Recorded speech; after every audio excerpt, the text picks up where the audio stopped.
Bienvenidos a otro episodio de Spanish with Dr. Fisher. In this episode, we'll talk a little bit about commands in Spanish. Whether you want to try this on your dog or with your buddy, that's up to you, but at least you'll know what to say in about 5 minutes. Let's get started.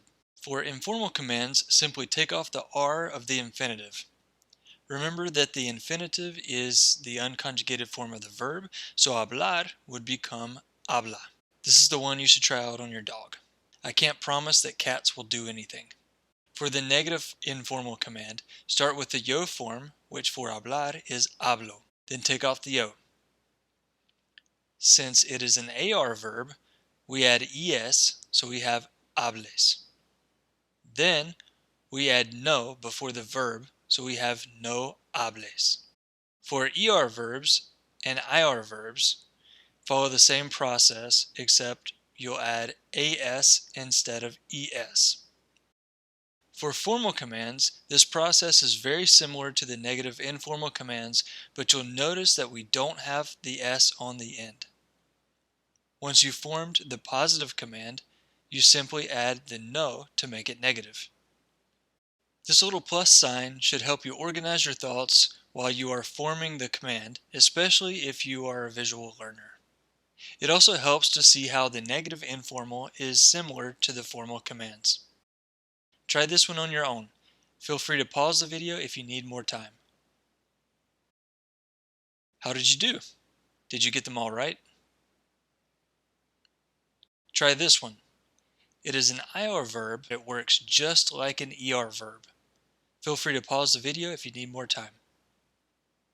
How did you do? Did you get them all right? Now we have those pesky irregular verbs. Take note of these because they are irregular in most of the tenses in Spanish. Feel free to pause the video if you need more time. Try translating these to Spanish on your own. Feel free to pause the video if you need more time. Check your answers. How did you do? Did you get them all right? So how about those reflexive verbs? Remember that reflexive verbs talk about the self, and at the top right, you'll see the list of our options.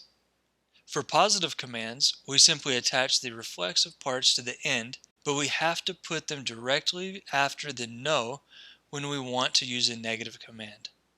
If you're wondering about where those accents came from, they actually tell us where to put the emphasis.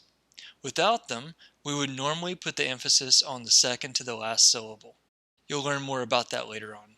Try these out on your own using what you just learned. Feel free to pause the video if you need more time. And check your answers. I hope you've enjoyed this episode of Spanish with Dr. Fisher. Feel free to check out my other videos if you need help with other topics.